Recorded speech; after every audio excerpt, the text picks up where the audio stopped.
at Smile Identity that anybody should be able to prove who they are, regardless of the origin of their ID card or of their IP address. And that should be relatively easy for people to get access to the things that they want to get access to. So what we do is combine ID validation with face recognition. That is to say, combining what it is that a government authority has to say about somebody with some proof that this person is, in fact, who they say they are. And what this looks like is usually an ID number of some sort that's queried against the government database, often a government database, not always, combined with a photo of some sort. And that photo could be uploaded by a user, it could be taken through one of our partners' apps, it could be taken with our SDK. We'll get into some of that. But ultimately what we're trying to provide is KYC.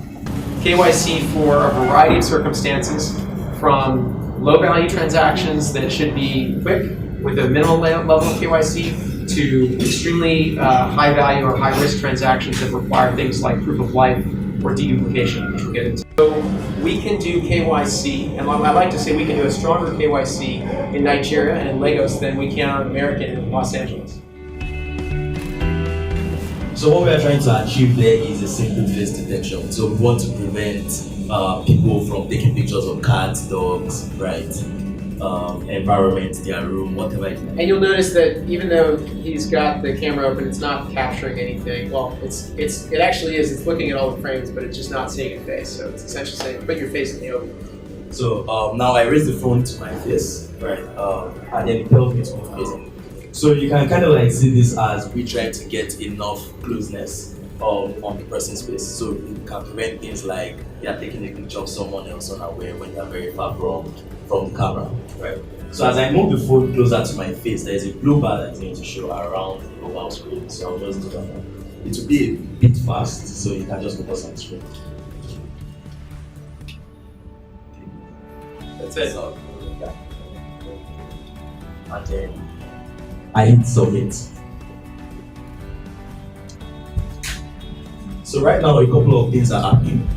So there is a package that is gotten. So those frames that you see is actually me taking multiple frames of the same picture, about 7 or 8 frames. So we can do some proof of life checks and spot detection on the server. So what's happening right now is a zip file has been submitted with the ID information, in this case ADM's BDM number and the type of BDM. So we have queried the NIT database to pull the user selfie, right, which is more by the reds. Even though we kind of like look alike, and smart, we still rejected it. I find this solution interesting because in our line of business, identification at the point of accessing the service is pretty crucial.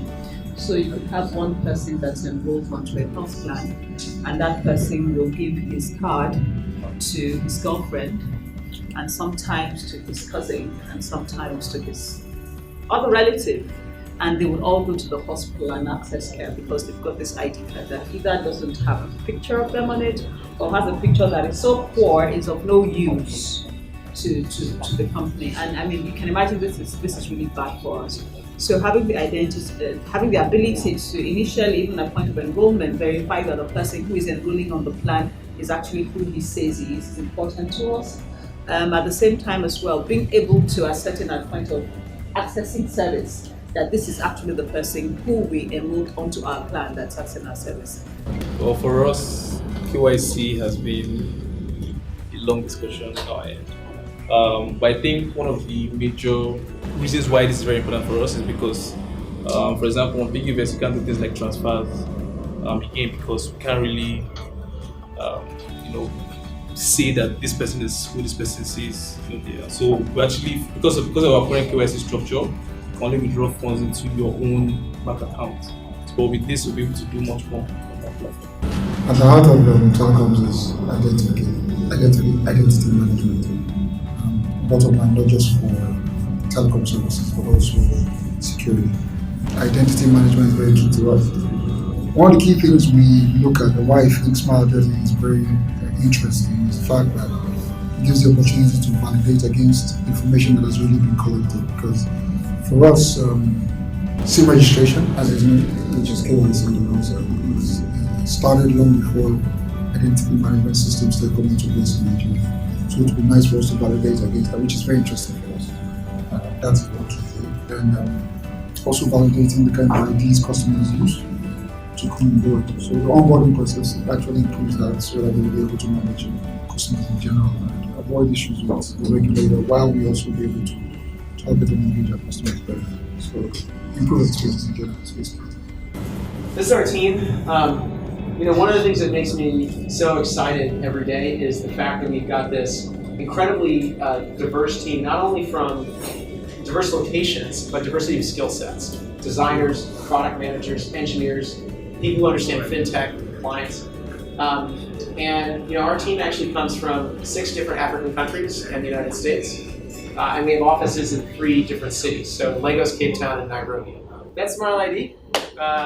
Thanks.